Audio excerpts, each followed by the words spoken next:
La biología de la creencia. Por el Dr. Bruce Harold Lipton.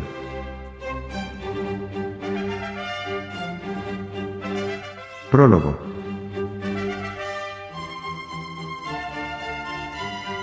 La publicación de la obra de Lipton en español supone acudir a un compromiso con el público hispanohablante. Convengamos en afirmar que la propia ciencia tenía una deuda.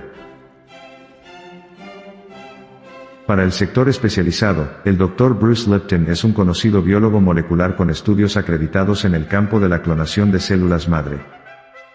Su paso como investigador y docente por facultades de medicina como las de Wisconsin o Stanford le permitió entrar en diálogo con la clase investigadora, y a la vez forjarse un currículum de heterodoxo y maldito entre sus pares.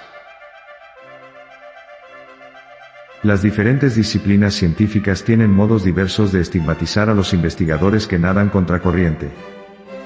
La historia de la ciencia está llena de ejemplos. Sin embargo, en Bruce Lipton concurren circunstancias que el público anglosajón ya conoce, y que gracias a esta publicación se ponen al alcance del lector en castellano.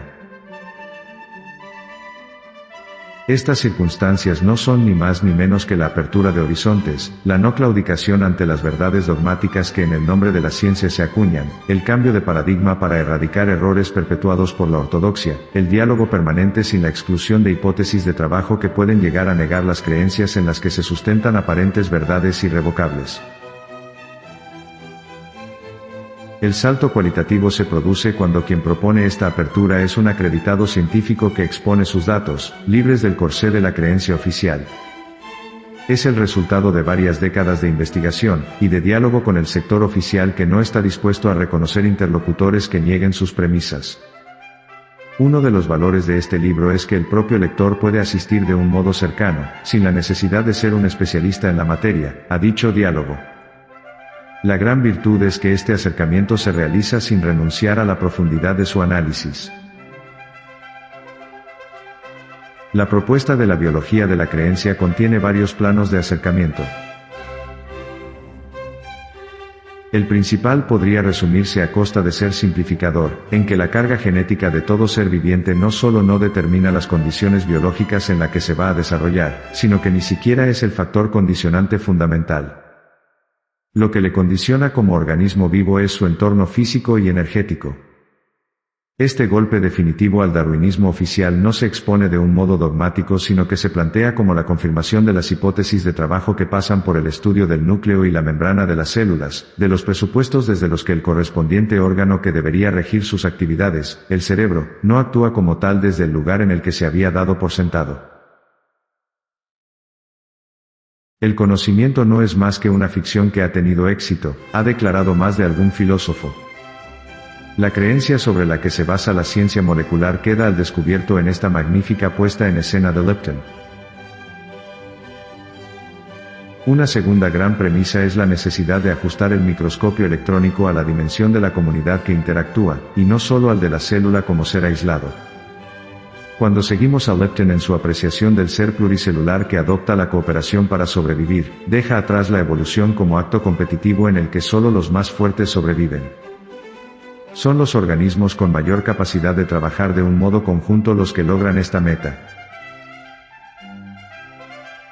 Recordemos que la noción de sistema en varias disciplinas partió de los descubrimientos en el campo de la biología.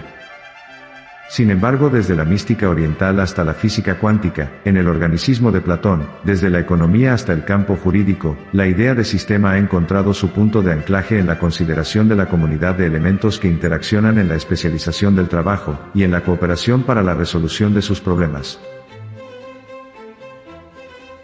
El tercer nivel, el de mayor impacto en el libro, es cómo las creencias operan en ese entorno. Si su hipótesis de trabajo es correcta, si sustituimos esa metáfora eficaz pero de dudosa raíz según Lipton, de que el control genético es la llave que cierra nuestro destino, nos encontramos en otro escenario radicalmente opuesto. No somos víctimas de nuestros genes sino los dueños y señores de nuestros destinos. La valentía de esta propuesta está condicionada en cruzar una delgada línea en la arena. Una vez cruzada no hay marcha atrás. Resulta fascinante ver cómo en el cruce del Rubicón de la biología molecular, encuentra Lipton a grandes compañeros de viaje. Grandes investigadores que desde sus correspondientes disciplinas han reformulado el paradigma que conlleva el cuestionamiento de las creencias que se dan por seguras y que determinan cualquier análisis posterior. Es el mismo camino que Karl Pribram en su denodado esfuerzo por cuestionar las creencias fijadas de antemano, o que el propio David Bohm realizó para considerar la totalidad del orden implicado, la mirada de Fritjof Capra en su Tao de la física hace más de 25 años, el cambio que propuso Stanislav Grof respecto a los niveles de la conciencia humana, avalado por Campbell I, Houston Smith o el propio Wilber en su visión integral de la psicología. ¿Cómo no asociado con Michael Talbot cuando en sus propuestas de un universo holográfico detuvo un instante las creencias sobre un mundo que no permitía plegar los niveles de realidad en múltiples planos? El diálogo que el lector va a realizar aquí con Lipton, le sitúa en una misteriosa y mágica interrelación con la importancia de abatir las creencias en muchas disciplinas para ser más libres de aceptar esas nuevas realidades que, quizás, nunca dejaron de estar ahí. Newton declaró que sus logros fueron posibles porque caminó a hombros de gigantes. Se refería a los maestros anteriores que le ofrecieron las bases desde las que construyó su enorme aportación. El lector hispanohablante tiene aquí una oportunidad de disfrutar con una lectura amena, a hombros de muchos investigadores que Lipton retorna con voz nueva, fresca y divertida, sin que el rigor de sus propuestas le aleje de la íntima y mágica lectura de sus propuestas. Disfruten. Ángel Llamas, profesor titular de Filosofía del Derecho. Vicerrector de Relaciones Internacionales, Institucionales y Comunicación de la Universidad Carlos M. de Madrid.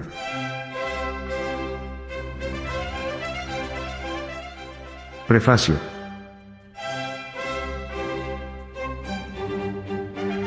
Si pudieras ser cualquier otra persona, ¿quién serías?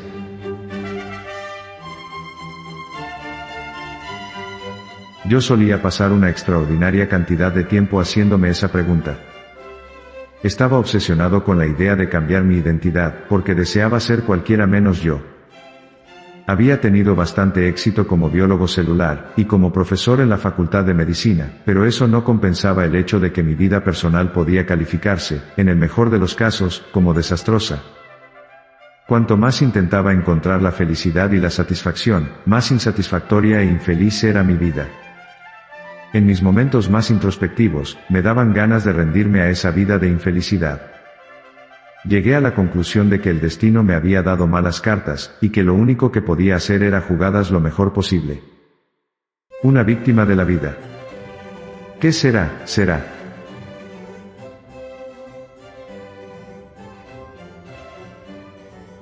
Mi postura deprimida y fatalista cambió en un instante en el otoño de 1985. Había renunciado al puesto fijo que tenía en la Facultad de Medicina de la Universidad de Wisconsin, y trabajaba de profesor en una Facultad de Medicina del Caribe. Puesto que dicha facultad estaba muy lejos de la corriente académica principal, mis ideas comenzaron a liberarse de los rígidos límites de las creencias vigentes en las instituciones convencionales. Lejos de esas torres de marfil, aislado en una isla esmeralda situada en mitad del mar celeste del Caribe, experimenté una epifanía científica que hizo añicos mis creencias acerca de la naturaleza de la vida. Ese momento crucial de cambio tuvo lugar mientras revisaba la investigación sobre los mecanismos que controlan la fisiología y el comportamiento celular. De pronto me di cuenta de que la vida de una célula está regida por el entorno físico y energético, y no por sus genes. Los genes no son más que planos, moléculas utilizados para la construcción de células, tejidos, órganos. Es el entorno el que actúa como el contratista que lee e interpreta esos planos genéticos y, a fin de cuentas, como el responsable último del carácter de la vida de una célula. La percepción del entorno de la célula individual, y no sus genes, lo que pone en marcha el mecanismo de la vida. Como biólogo celular, sabía que esa idea tendría importantes repercusiones en mi vida, y en la vida de todos los seres humanos. Era muy consciente de que cada ser humano esté compuesto por unos 50 billones de células. Había consagrado mi vida profesional a estudiar seriamente la célula. individuales, porque, al igual que ahora, entonces también sabía que cuanto mejor comprendamos una célula, mejor lograremos a entender la comunidad celular que conforma el cuerpo humano. Sabía que si las células individuales se regulan en función de su percepción del entorno, lo mismo ocurriría con los seres humanos, formados asimismo por billones de células. Al igual que en las células aisladas, el carácter de nuestra existencia se ve determinado no por nuestros genes, sino por nuestra respuesta a las señales ambientales que impulsa la vida. Por un lado, esa nueva visión de la naturaleza de la vida fue toda una conmoción, ya que durante aproximadamente 2 décadas había estado inculcando el dogma central de la biología, la creencia de que la vida está controlada por los genes en las mentes de mis alumnos de medicina. Por otro lado, me daba la sensación de que ese nuevo concepto no me resultaba del todo nuevo. Siempre había albergado molestas dudas sobre el determinismo genético. Algunas de esas dudas provenían de los 18 años que había trabajado en una investigación subvencionada por el gobierno sobre la clonación de células madre. Aunque fue preciso pasar una temporada lejos del entorno académico tradicional para que me diera plena cuenta de ello, mi investigación ofrece una prueba irrefutable de que los preciados dogmas de la biología con respecto al determinismo genético albergan importantes fallos. Mi nueva visión de la naturaleza de la vida no solo corroboraba el resultado de la investigación, sino que también, como comprendí muy pronto, refutaba otra de las creencias de la ciencia tradicional que les había estado enseñando a mis alumnos. La creencia de que la medicina alopática es la única clase de medicina que merece consideración en una facultad de medicina. El hecho de reconocer por fin la importancia del entorno energético me proporcionó una base para la ciencia y la filosofía de las medicinas alternativas, para la sabiduría espiritual de las creencias, tanto modernas como antiguas, y para la medicina alopática. A título personal, supe que aquel instante de inspiración me había dejado pasmado porque, hasta ese momento, había creído erróneamente que estaba destinado a llevar una vida de espectaculares fracasos personales. Es obvio que los seres humanos poseen una gran capacidad para aferrarse a las falsas creencias con fanatismo y tenacidad, y los científicos racionalistas no son ninguna excepción. El hecho de que nuestro avanzado sistema nervioso esté comandado por un cerebro enorme significa que nuestra conciencia es más complicada que la de una célula individual. Las extraordinarias mentes humanas pueden elegir distintas formas de percibir el entorno, a diferencia de las células individuales, cuya percepción es más refleja. Me sentí rebosante de alegría al darme cuenta de que podía cambiar el curso de mi vida mediante el simple hecho de cambiar mis creencias. Me sentí revigorizado de inmediato, ya que comprendí que allí había un sendero científico que podría alejarme de mi eterna posición de víctima para darme un puesto como co-creador de mi destino. Han pasado 20 años desde aquella mágica noche caribeña en la que mi vida sufrió un cambio crucial. Durante esos años, las investigaciones biológicas han corroborado una y otra vez lo que yo comprendí aquella madrugada en el Caribe. Estamos viviendo una época apasionante, ya que la ciencia está a punto de desintegrar los viejos mitos, y de reescribir una creencia básica de la civilización humana. La creencia de que no somos más que frágiles máquinas bioquímicas controladas por genes está dando paso a la comprensión de que somos los poderosos artífices de nuestras propias vidas y del mundo en el que vivimos. Me he pasado 2 décadas transmitiendo esta revolucionaria información científica a los millares de personas que han asistido a mis conferencias por todo Estados Unidos, Canadá, Australia y Nueva Zelanda. La respuesta de la gente que, como yo, ha utilizado este conocimiento para reescribir el guión de su vida, me ha brindado muchas alegrías y satisfacciones.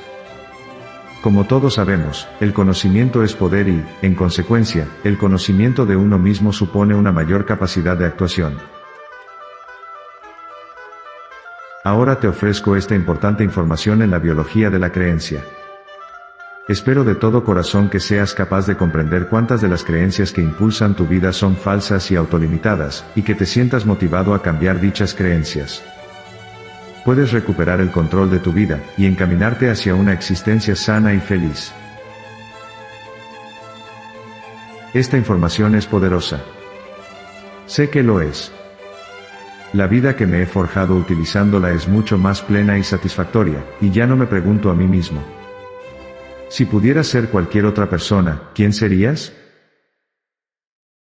Porque ahora la respuesta es obvia, quiero ser yo.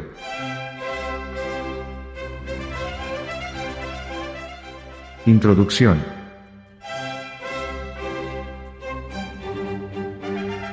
La magia de las células.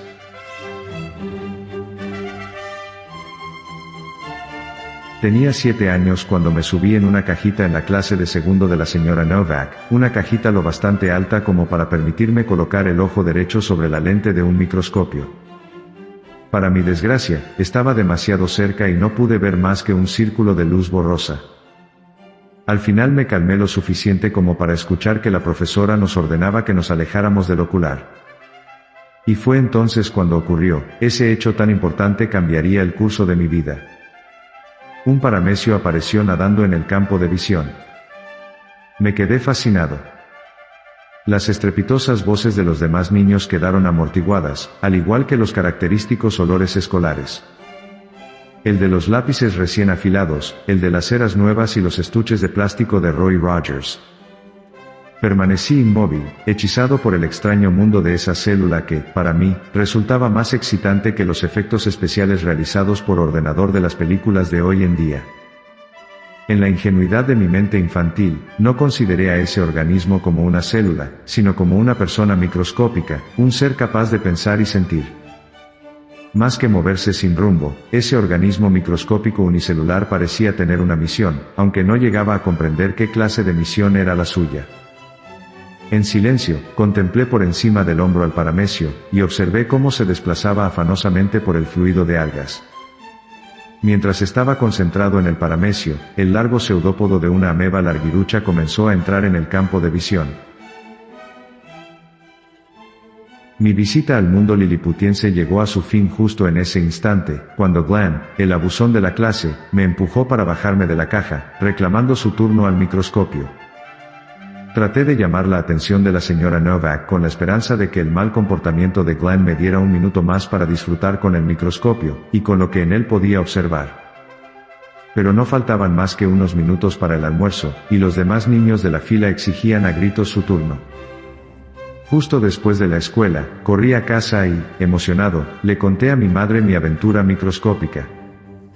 Utilizando mis mejores dotes de persuasión de alumno de segundo, pedí, supliqué y después engatusé a mi madre para que me comprara un microscopio, donde pasaría horas entretenido con ese mundo extraño al que podía acceder gracias a los milagros de la óptica. Más tarde, durante el posgraduado, progresé hasta un microscopio electrónico. La ventaja que tiene un microscopio electrónico sobre el óptico convencional es que es 1000 veces más potente.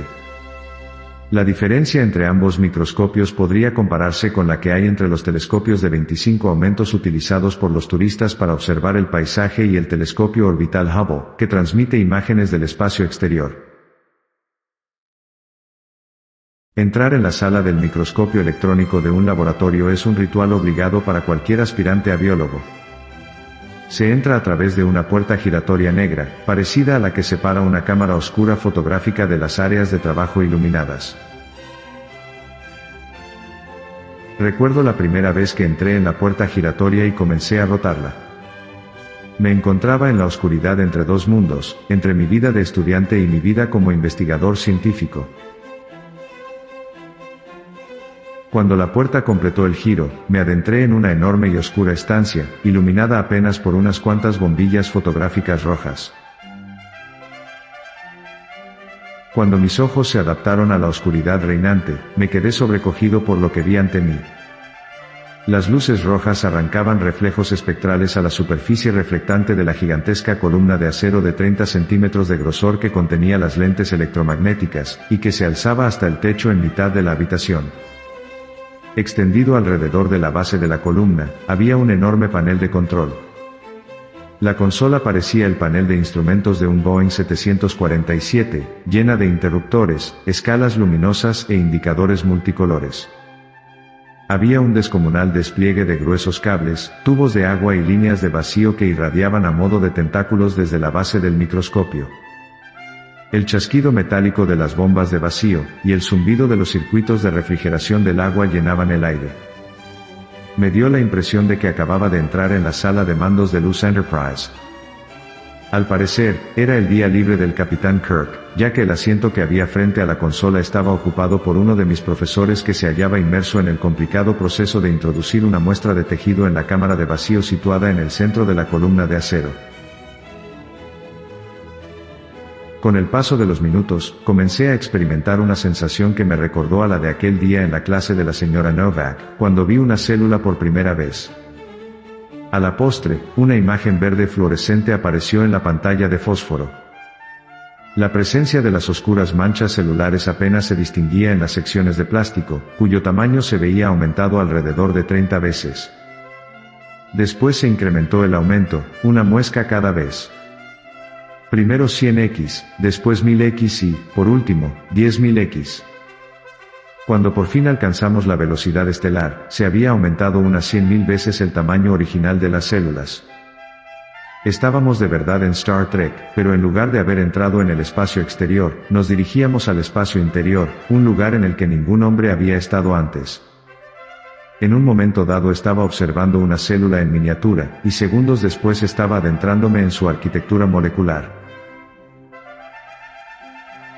El asombro que me causaba estar al borde de esa frontera científica resultaba evidente. Y lo mismo podía decirse de mi entusiasmo cuando me nombraron copiloto honorario. Coloqué las manos en los controles para poder sobrevolar ese paisaje celular alienígena. El profesor era mi guía turístico y me señalaba los paisajes más importantes.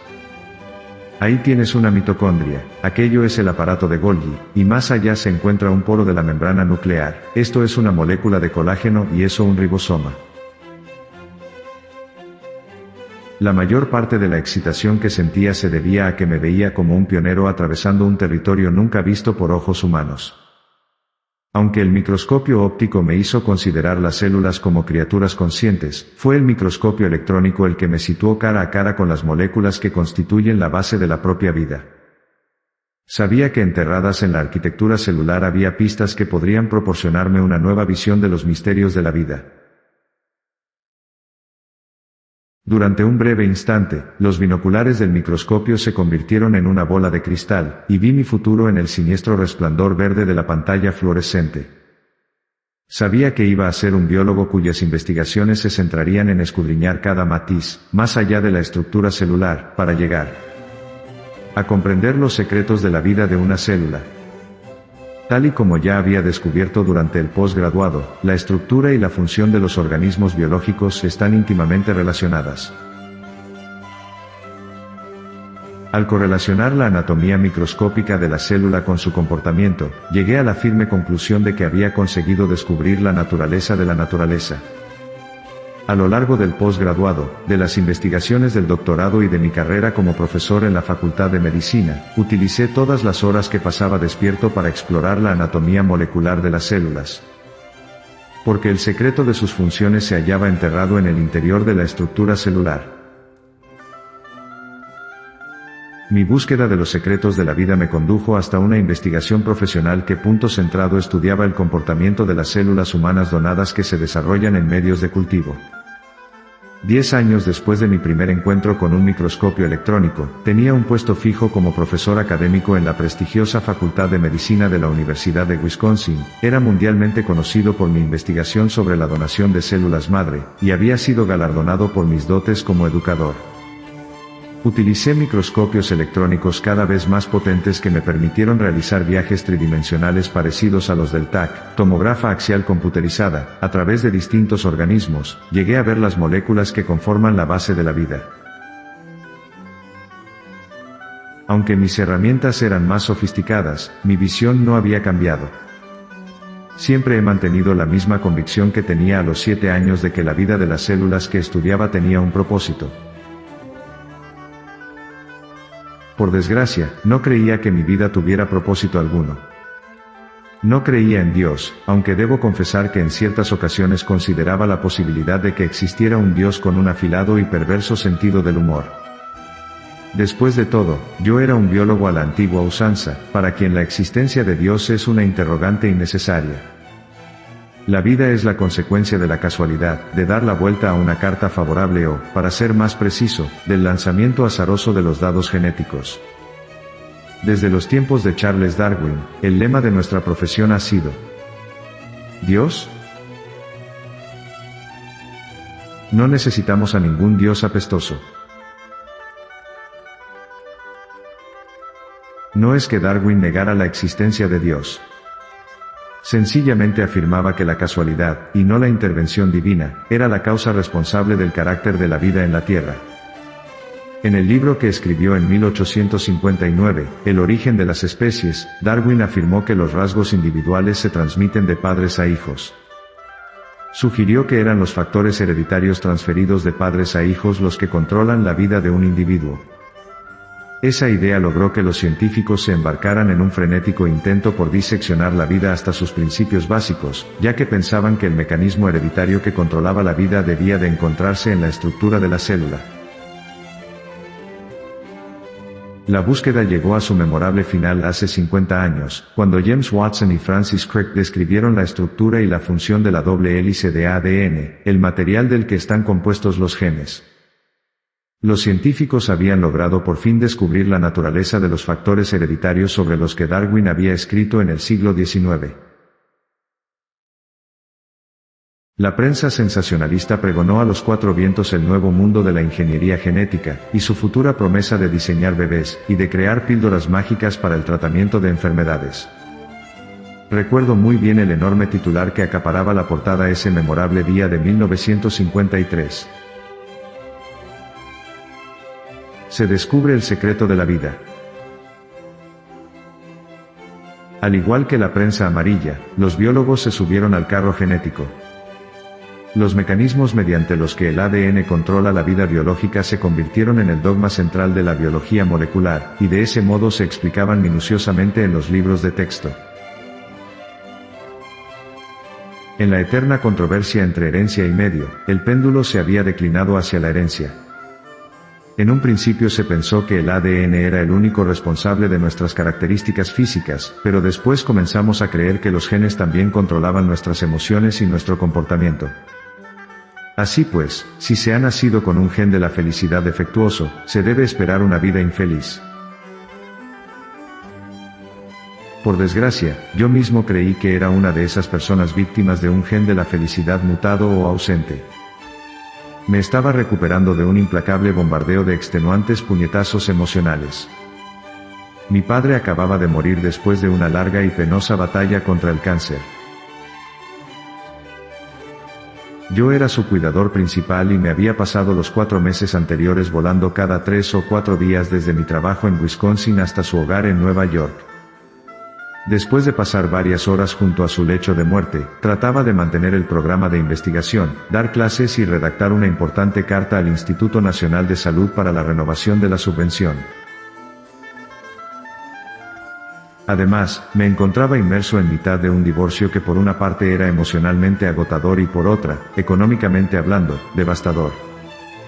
Mis recursos financieros disminuyeron con rapidez mientras trataba de alimentar y vestir a mi nuevo pupilo, el sistema judicial. Con mi economía por los suelos y sin hogar, me encontré ante un gigantesco complejo de apartamentos de veraneo con poco más que una maleta. La mayor parte de mis vecinos esperaba poder mejorar su estilo de vida buscando la comodidad de un parque de caravanas. Los vecinos de la puerta de al lado me asustaban especialmente. Forzaron la puerta de mi apartamento, y me robaron el nuevo equipo de música en la primera semana de residencia. Una semana más tarde, Baba, un tipo de 1,80 m de alto por 1 de ancho, llamó a mi puerta.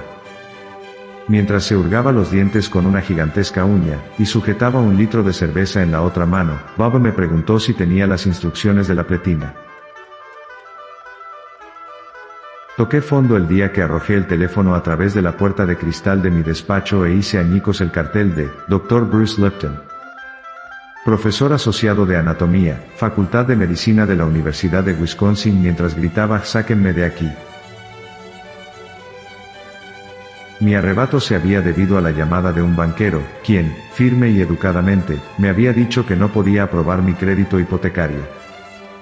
Fue como una escena de La fuerza del cariño, esa en la que Deborah Winger responde con todo acierto a las aspiraciones de titularidad de su marido. No tenemos suficiente dinero para pagar las cuentas ahora. La única titularidad que importa es que no tendremos bastante dinero nunca.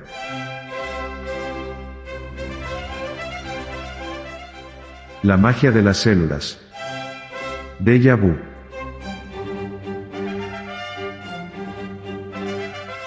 Por fortuna, encontré una vía de escape. Una estancia sabática en una facultad de medicina del Caribe. Sabía que mis problemas no desaparecerían allí, pero mientras el avión atravesaba las oscuras nubes de Chicago, me dio la impresión de que así sería. Me mordí los carrillos para evitar que la sonrisa que tenía pintada en la cara se convirtiera en una sonora carcajada. Me sentí tan feliz como cuando tenía 7 años, y descubrí por primera vez la pasión de mi vida, la magia de las células. Mi humor mejoró aún más en el avión de 6 pasajeros que me llevó hasta Montserrat, un diminuto punto de 6 por 20 kilómetros en mitad del mar del Caribe. Si alguna vez existió el jardín del Edén, es probable que se pareciera a mi nuevo hogar, una isla que emergía del resplandeciente mar turquesa como una esmeralda gigante. Cuando aterrizamos, la balsámica y embriagadora brisa que barría el asfalto del aeropuerto traía consigo el aroma de las gardenias. La costumbre local era dedicar el periodo de la puesta de sol a una silenciosa contemplación, una costumbre que adopté de inmediato. Cuando los días se oscurecían, alzaba la vista al cielo para contemplar el paradisíaco espectáculo de luces. Mi casa, situada sobre un acantilado de más de 15 metros de altura sobre el mar, daba al oeste. Un serpenteante sendero que atravesaba una gruta de helechos cubierta por un dosel de ramas conducía hasta el mar. Al final de la gruta, había una abertura en un muro de arbustos de jazmín que revelaba una playa recluida. Allí era donde yo llevaba a cabo el ritual de la puesta de sol, y me olvidaba del día con unos cuantos chapoteos en el agua cálida y transparente. Después del baño, me fabricaba una cómoda tumbona con la arena de la playa, me sentaba y contemplaba cómo el sol desaparecía lentamente en el mar. En esa remota isla estaba lejos del despiadado y competitivo ámbito del mundo académico, y era libre para contemplar el mundo sin el estorbo de las creencias dogmáticas de la civilización. En un principio, mi mente no dejaba de examinar y criticar la debacle en la que se había convertido mi vida. Sin embargo, no tardó mucho en dejar de comportarse como Siskel y Ebert, dos de los críticos cinematográficos más famosos de Chicago, y de sopesar las ventajas e inconvenientes de mis 40 años. Comencé a sentir lo que era vivir por y para el momento. Experimentar de nuevo sensaciones que no tenía desde que era un chiquillo, y sentir una vez más el placer de estar vivo. Me volví más humano y más humanitario durante mi estancia en esa isla paradisíaca. También me convertí en un mejor biólogo celular. La mayor parte de mi aprendizaje científico formal había tenido lugar en aulas estériles y sin vida, en salas de conferencias y en laboratorios. Sin embargo, una vez inmerso en el rico ecosistema caribeño comencé a ver la biología como un sistema integrado vivo en lugar de como una colección de individuos de distintas especies que comparten una porción de tierra. Sentarme tranquilamente en esas junglas ajardinadas de la isla, y bucear entre los fastuosos arrecifes de coral me proporcionó una nueva visión de la asombrosa integración de las especies animales y vegetales del lugar.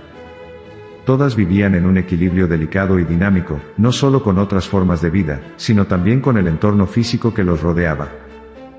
Era la armonía de la vida, y no el esfuerzo por sobrevivir, lo que me arrullaba mientras permanecía sentado en ese jardín del Edén caribeño. Llegué a darme cuenta de que la biología contemporánea presta muy poca atención a lo importante que es la cooperación, ya que sus raíces darwinianas enfatizan la naturaleza competitiva de la vida. Para disgusto de mis colegas estadounidenses, regresé a Wisconsin decidido a desafiar a voz en grito las creencias sagradas y básicas de la biología. Incluso comencé a criticar abiertamente a Charles Darwin y la sensatez de su teoría evolutiva. En opinión de la mayoría del resto de los biólogos, mi comportamiento fue comparable al de un monje que irrumpe en el Vaticano para afirmar que el Papa es un fraude.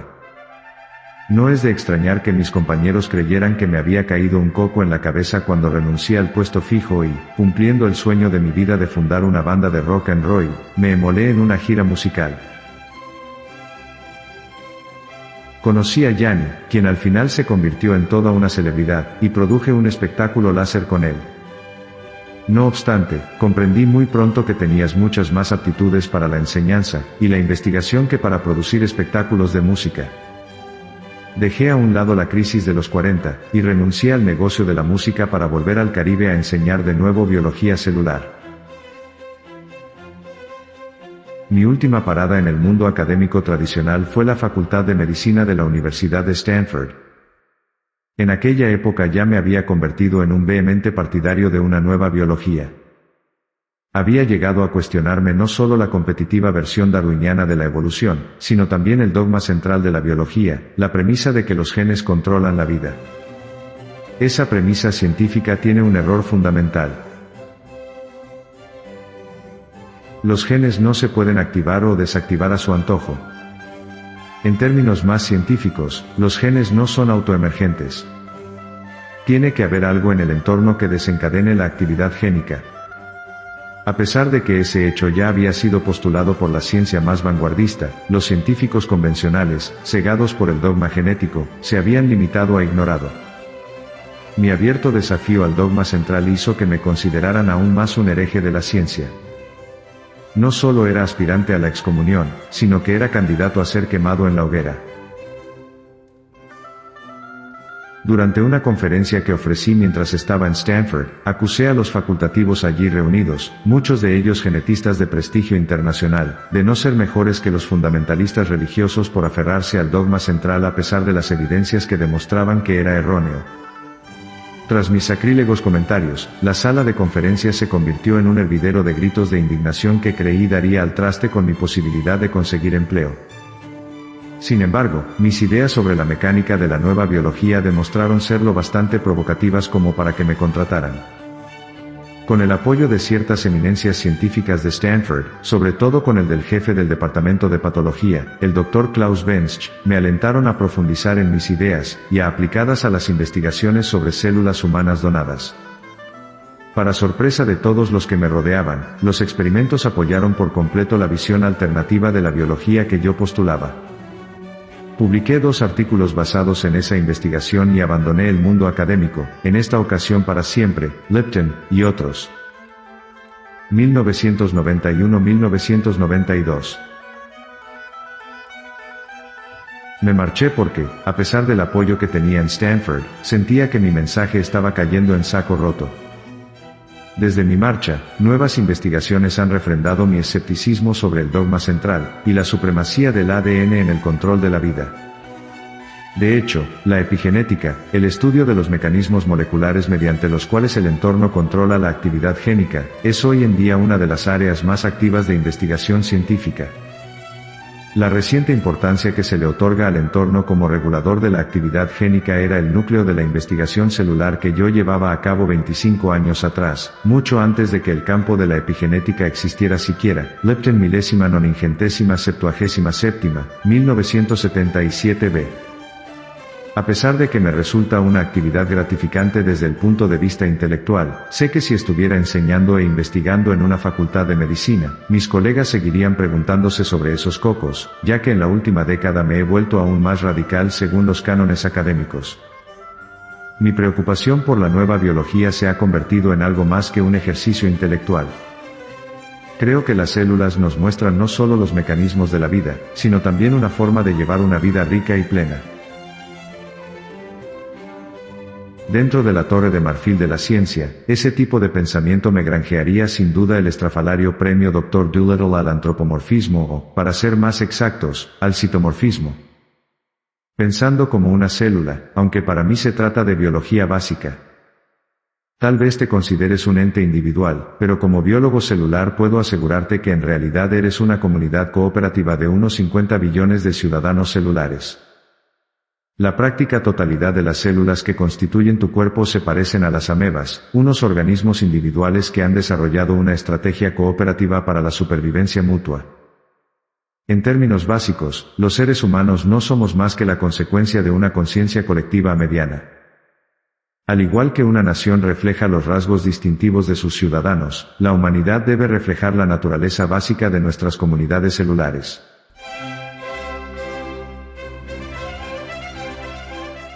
Viviendo las lecciones celulares.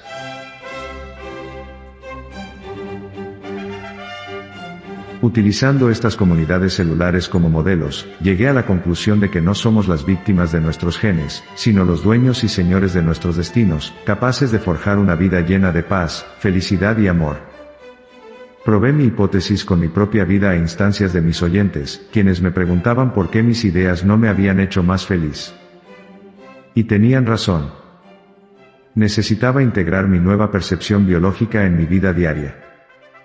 Supe que lo había logrado cuando, durante una resplandeciente mañana de domingo en el Big Easy, una camarera de la cafetería me dijo: «Cielo, eres la persona más feliz que he visto en mi vida.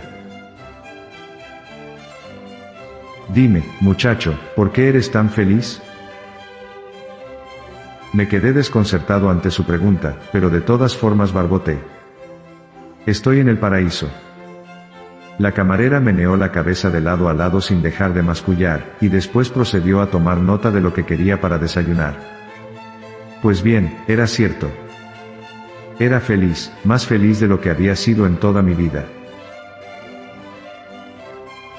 Quizá alguno de los lectores más críticos se muestre escéptico ante mi afirmación de que la tierra es el paraíso, ya que la definición de paraíso también incluye la morada de la deidad y la de los bienaventurados difuntos.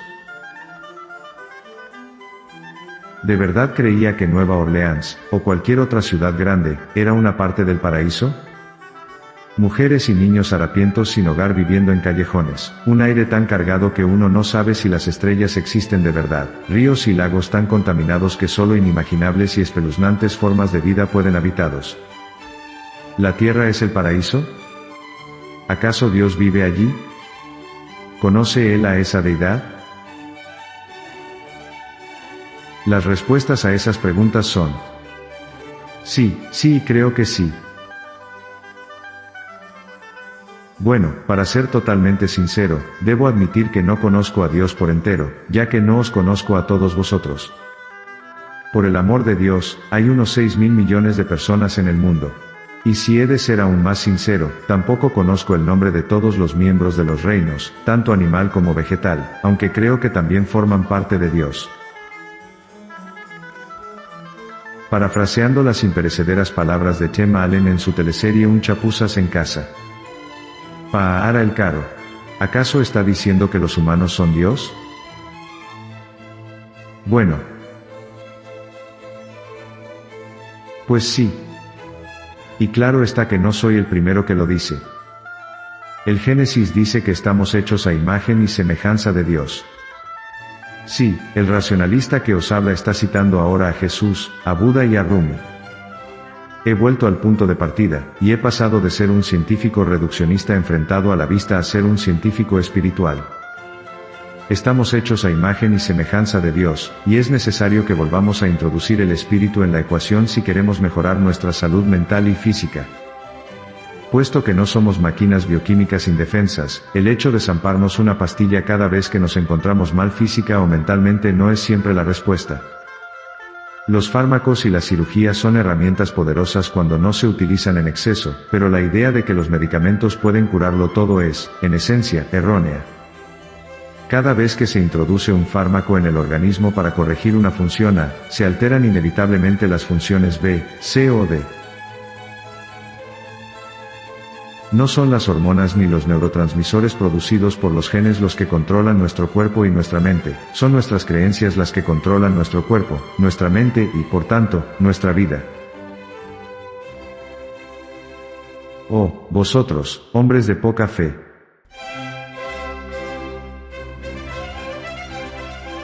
La luz que se aprecia cuando piensas por ti mismo.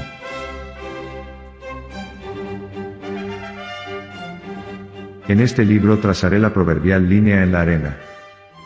A un lado de la línea está un mundo definido por el neodarwinismo, que considera la vida como una guerra interminable entre robots bioquímicos de batalla. Al otro lado de la línea se encuentra la nueva biología, que propone la vida como un viaje de cooperación entre individuos poderosos que pueden reprogramarse a sí mismos para experimentar una vida llena de alegría. Si atravesamos esa línea y llegamos a entender de verdad la nueva biología, ya no será necesario discutir sobre el papel del medio y de la herencia por separado, porque nos daremos cuenta de que la mente consciente domina ambas cosas.